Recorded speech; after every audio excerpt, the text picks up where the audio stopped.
Spring is just around the corner, and you know what that means. No more seasonal depression! We did it, folks! Oh, wow, I can't believe we made it through another one of those stinking winters! Woo!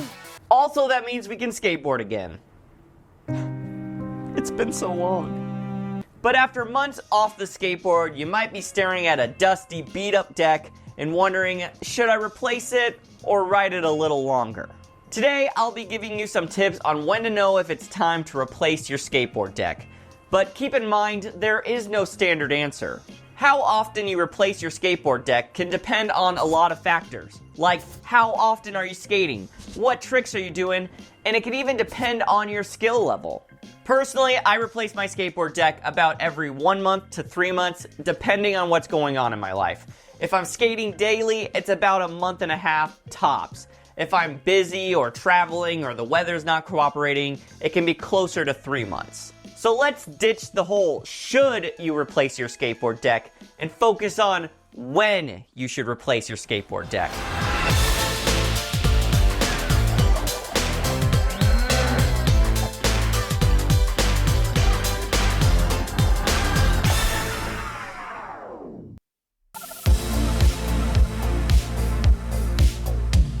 Sure, scratches and dirt on your skateboard deck are normal, but cracks and splinters, especially at the tail, are big red flags. If you do see splinter cracks on the nose or the tail of your board, this can be a warning sign that your board is becoming weak. A similar red flag can be pressure cracks. These types of cracks occur from landing any trick. They will most likely appear right below the base plate of your trucks. Though it is normal to get pressure cracks from trucks, if they start becoming deep or very noticeable, it may be a sign to replace your skateboard deck. And let's not forget about that dreaded razor tail. This occurs from sliding to a stop on your skateboard, but can also occur just from normal wear and tear. Every single time you do one of those stinky little ollies, you're dragging your tail against concrete. So no matter what you do, you're gonna get razor tail over time. Razor tail is when the tail of your board gets so thin that it becomes sharp like a razor. It ain't no dang rocket science. It is what it is. This can be a sign to get a new skateboard deck because it's going to start causing the pop of your board to become less effective, which we'll talk about that in a little bit. But also, razor tail is just not fun to deal with, especially if you're doing a trick like a shove it. If things go south and you take a razor tail to the knee, then it's just a painful experience. And I wouldn't want my worst enemy going through a situation like that. 1 or 2 of these visual cues doesn't mean you gotta drop everything and go buy a new skateboard deck, but multiple of these issues scream, "Papa, I am injured. Replace me." Visual cues may be more of an obvious sign that you need to replace your skateboard deck, but even if your board seems in pretty decent condition, you may start noticing some small issues while you're skateboarding. One that may be less noticeable is the loss of pop.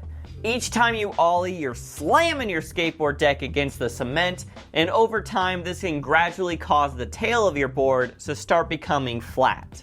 When this happens, it can make your tricks a lot harder to do, but it can even make those simple tricks like ollies seem impossible. We call this a loss of pop, or some variation of that term. There's no scientific legal name for it, so if you call it something different, please don't yell at me. Everything's cool. Okay. When you lose the pop of your board, it can make simple tricks seem hard, and it takes a lot more energy to get your skateboard up in the air. And trust me, the second you replace your skateboard deck, you'll realize how much pop your previous board had lost. Whenever I replace my skateboard deck, I always feel like I can ollie to the moon afterwards. It's an incredible feeling. You gotta try it out. Another issue you may notice while skating is a hollow sound of your skateboard deck, especially when you're doing ollies. This can be a sign that your board is possibly water damaged or has become weak, and you gotta replace that boy. Even if you avoid water at all costs, you don't even drink the stuff, it can still occur. Even moisture from your shoes, from walking in some grass, can get on your skateboard deck and then damage it. Again, this can make it harder and harder to do tricks because your board has become weak. My current board is like this because I skated it in the garage a few times over the winter, and even though I was very cautious to not get water on my skateboard, I guess I still did at some point. Cowabummer, dude. Regardless of these cues, the best advice I can give you is when in doubt, replace it. It really comes down to a safety issue, as you do not want your skateboard snapping beneath you, even if you're doing simple like cruising down the street. Now that's what we call a bad time. Remember to always keep your deck in good shape and always do a quick check before getting out there and shredding. I hope you found this video helpful, and before you head out, if you wouldn't mind hitting that like button and consider subscribing if you want to see more skateboarding videos like this in the future. Thanks for watching, and as always, have fun, good luck, and keep shredding the gnar.